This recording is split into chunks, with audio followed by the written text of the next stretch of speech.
everyone, I'm Helene and welcome to Cabin Fever Crochet on this very, very snowy January day. Hey, that rhymes.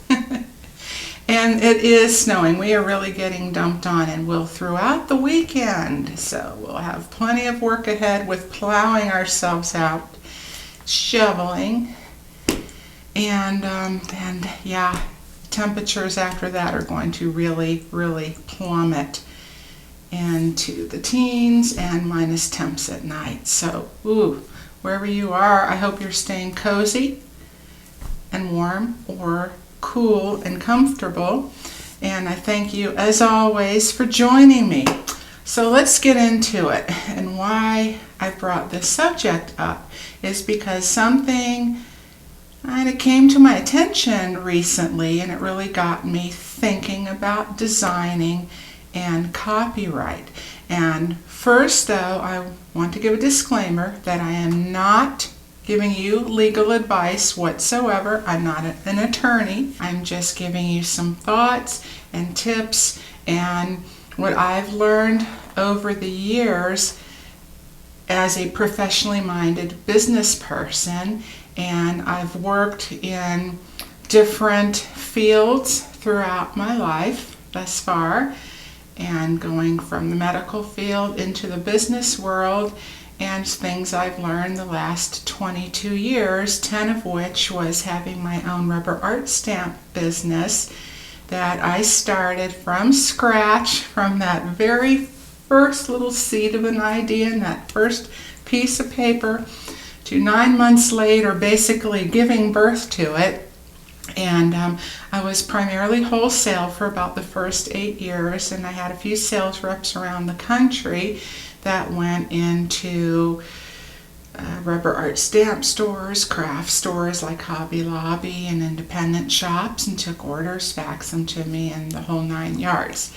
And I was very fortunate and blessed to have worked with some incredibly talented artists for the designs in my catalog throughout those 10 years.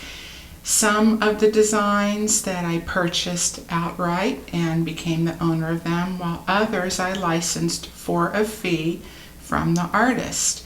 And both were always, had a contract in place. And there's a different set of laws for the purchasing versus the licensing. And some of those apply to designing your own patterns, and then there's some differences within that as well. And I had to learn this having my own business, and because I licensed and purchased designs from other people, and so that's very important to me to protect myself and be respectful, of course, of their work and give credit where credit was due, and to have all my guidelines in place as my business policies also. And when I started in 1998, the internet was very young, and there wasn't near the wealth of, it's exploded, and there's just so much information, a wealth of information on there for just about anything.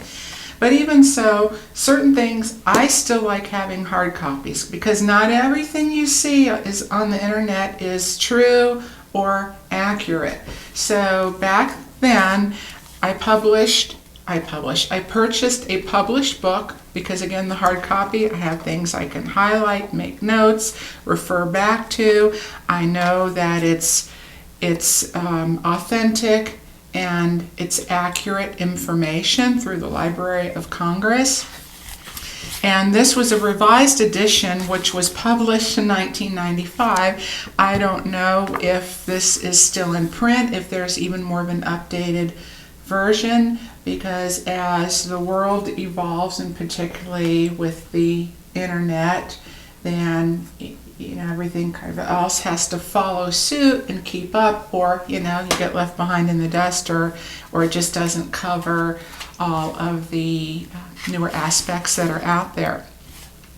But this book is called Licensing Art and Design, and it was written by Karen, Carynr Leland, published by Allworth, Allworth, all one word, Press. And it says a professional's guide to licensing and royalty agreements, and it covers both purchasing, licensing other designs, and creating your own. And even though it says it's a professional guide, you can see it's thin, the formats are great, it's easy to read, easy to comprehend, and it's laid out really, really well for the layperson, for the average person, whether you're just an independent designer or a small business. It's all in there, and lots of tips, you know, and I just like the spacing, how everything is laid out. And so I just wanted to show this to you because like I said, I did months and months of research and learning, as I do with most things I research, and I like to do things well, and I like to do them correctly because to the best of my ability, I want to be free from any kind of backlash or issues that could come down the pike as a result of not knowing or understanding, being too naive or whatever, you know, it is. So the overview, and you know, there are chapters and there are sections within each chapter, but it's an introduction to licensing, copyrights, trademarks, and patents distinguished, safeguarding an idea, the licensing agreement analyzed, engaging a licensing agent. You know, a lot of things wouldn't apply, but you just take the portions that you need to make sure that you're covered. And then what was really crucial, and particularly at that time, was licensing in the age of cyberspace, and then summing it up, and it goes into that. Because with copyrights, there's really not much gray area. It's pretty straightforward, pretty clear, pretty black and white. And how that might apply to your crocheting or knitting designs is also very similar. You know, and just because something is out there on the internet doesn't mean that it is public domain and free to take and use however that you want to. When I say you, I'm not, you know, I'm saying you as a general term. I'm not pointing and singling out to anybody, okay? And I'll give you some examples of that. You know, it's like, it can pertain pretty much across the board, like in just about any genre. Music, a photograph, you know, your crochet design. And here's an example. Say you have a shop on eBay, and you go to a lot of time and hard work taking your own photographs and editing them and making sure all the specs are correct on your listing page, and when you're editing the photo and getting the angle and the picture right and taking several of them so your potential customer knows what they're getting, and again, you know, it avoids issues down the line with as much clear and specific information as you can provide with, you know, not having too much.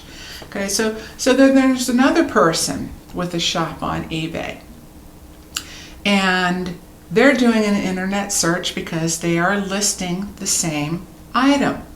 And your beautiful picture that's specific to your shop, so that people know, oh yes, this is a trusted seller, I purchased from them, it has their little signature touch to it. Well, they help themselves to that picture, and they take it and they put it on their listing page with all the information and the research that you've done, and take all your hard work and help themselves to it. And that's not okay. That is copyright infringement of intellectual property, which is the photograph. And yes, you know, taking say you've taken the time getting all the specs, putting your specifications, you know, the information for the item you're listing, and you're putting all that down, but it's already there from the product itself. However, your photograph is your own. It's just like you shouldn't anyway. I mean, it's not legal to steal someone else's music. It's the same principle. And some people just really don't know that that's not okay, and other people don't care. They see it out there, they think it's there for the taking, and will do so. So that's why it's important to have, at least I believe, a general understanding of the basis and the basic laws and do's and don'ts that are pretty simple and straightforward. And so, like as far as designing your own, like when I do a tutorial, that's why I work from stitch books. Sometimes I just come up things out of my own head, but I think that we're all pretty much inspired by what we see. Some things will just come out of the blue, out of my own head, and I'm, have to figure that yours does too. But, it's maybe out in nature. It's something someone's wearing, something we see in a magazine, flowers, whatever it is. The inspiration usually comes from somewhere.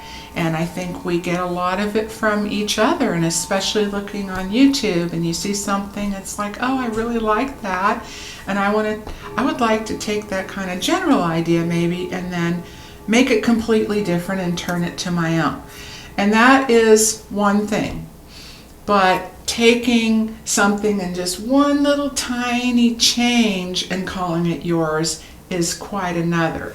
And so by having some type of reference that actually gives you specifics on the percentage, there is a certain percentage in which you have to change something before you can call it your own. So back to the stitch books as an example, it kind of ties into that. Okay, so that's why when I do a tutorial and it's of my own design, I will say, show you the stitch book and the page, and that this is where I got the idea for this. Like the inspiration, my whispering willow, it was our willow tree out front, and then I went through the stitch book and found a pattern that kind of reminded me of looking through the branches and, as it moves through the breeze, and it just what connected it to me. And then I changed that stitch, and that's what the stitch books are for, to create your own patterns from. And so I created a pattern from that by changing the stitches a little bit, and then designing a whole entire piece from it, and that's how I can claim that is my own and claim copyright to that, which copyright is the ownership to that pattern. And like someone cannot take my pattern and change one tiny little thing and then call it their own. That's the differentiation there. And like for stitches, and I'm very straightforward with you and transparent for that, and also so you know where I got the inspiration in the stitch books in case you want to start designing your own, and also to protect myself is where there, as well. It's a twofold kind of thing. And like as far as the stitches themselves, I don't know about you, but I've come up with a few stitches that are my own, or at least to me, because I have not seen them anywhere else. But that doesn't mean they don't exist and that someone else has not thought of that already, because this has happened to me with an actual pattern or an idea for a pattern more than once. Is that I'll come up with something, I'm working on it, I'm refining it, and before I can even get it going, get the tutorial, I'll see one come up on my feed. It's like, are you kidding me? I just thought of that. I can't believe it. Even as doing a review on the new Willow catalog, I was going to do that, and then I saw Creative Grandma did her take on it, and that's okay because so many of us do the knit crates, but that's a separate. That has nothing to do with copyrights. That's just as an example. A lot of us, especially in this crochet community, or if you have a friend that you communicate with that does crochet or knitting, you both could be thinking of the similar type of thing, and that's happened with me also. And it's kind of like living with someone in your household that you're close with. You tend to be on the same wavelength and either go, oh, I was just going to say that, or you wind up finishing each other's sentences. But as far as, going back to the actual stitch itself, changing, like if you have there's a particular stitch out there. Okay, and if you change one little thing on it and then calling that your own, where it's still pretty obvious that it's, yeah, but that really looks more like this stitch. I think that's really kind of getting into some gray area there and muddying the waters a little bit. It's not real clearly defined yet. Is that really your stitch? Did you really come up with it? How much different is it than what's already there? And if I were to do that, how, just personally me, and I'm not saying this is what you have to do, but I would approach that by showing you the original stitch and say, this is stitch XYZ named, okay, and now here's my take and my version. I'm just doing a more simplified version of it, but the original is this named stitch.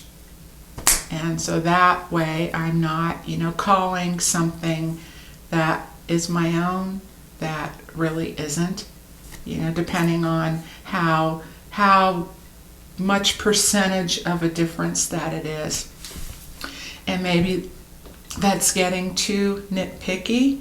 I don't know, but I just like to be sure, that I'm protected, covering myself, and that I am not infringing on anyone else or stepping on anyone else's toes or designs. And I think that's pretty much it on that. And I just had kind of another thought, like as far as designing and pattern reading and pattern testing. Like if you're designing work and you want someone to test your pattern, I think that's great. And maybe with some recent events that I think that might be a good idea to go with someone that you know and that you trust and that you're comfortable with, and know kind of where the person that you're having tested, where they're coming from. So there's no like misconception or complications from that. And if you just want to leave it open to everyone, great, but be prepared for your work, maybe the design or the way that it's written to be critiqued. And I don't want to say constructively critiqued. I don't want to use the word criticism, because to me that word in and of itself has a bit of a negative content, but a constructive critique, well, yes, that comes from the word, critical and all that, but still, it just sounds a little softer, I guess. But, be prepared for that, and you might get someone like me who has a nature of being very detail-oriented, and I will put my heart and my time into it and give a very thorough editing. And I will be very honest and straightforward with that. And if you can't take it, don't ask. And, the thing is that even though a lot of us are very similar in how we read and look at things, we're all individuals and have our own perception and take on things. And what I might find, how I read a pattern, what I think is well written and straightforward, might be different from what clicks in your mind. If you're just writing it for you, it doesn't matter. You can write it in shorthand and chicken scratch for that matter, as long as you can read it and know what you're doing. I don't know about you, but I've made notes and go back to them later, and I have no idea what it says. I have written patterns. They're just unpublished as of yet. And some are just a little too much detailed, I think. And so that's why I just do tutorials. But I think at some point I will start publishing some that don't have too many pages and instructions to it. You can always follow along my tutorial if you like. I like having written patterns though, sometimes to go along with for on the go. Anyway, but if you write patterns, then you know how much work and time goes into that. And that's just a whole nother thing. Well, I guess that's pretty much it. Believe it or not, I already did this once and I covered a few other things. And I didn't have the microphone turned on. Oh well. So I guess it either wasn't that important, didn't need to be said, or whatever. So just be a little bit shorter video. I just wanted to pass on this little bit of information, things for you. And so I hope in some way maybe it was helpful. And just feel free to leave your comments and any other, if you have tips and experiences that you would like to share and some thoughts and ideas on that. I would love to hear it. Extra input can always be a good thing as long as it's done kindly and in a constructive way. That is appreciated. Alrighty, well, take care, everyone. Be safe out there, okay? And please come back and join me again next time. All right, and until then, I will see you soon.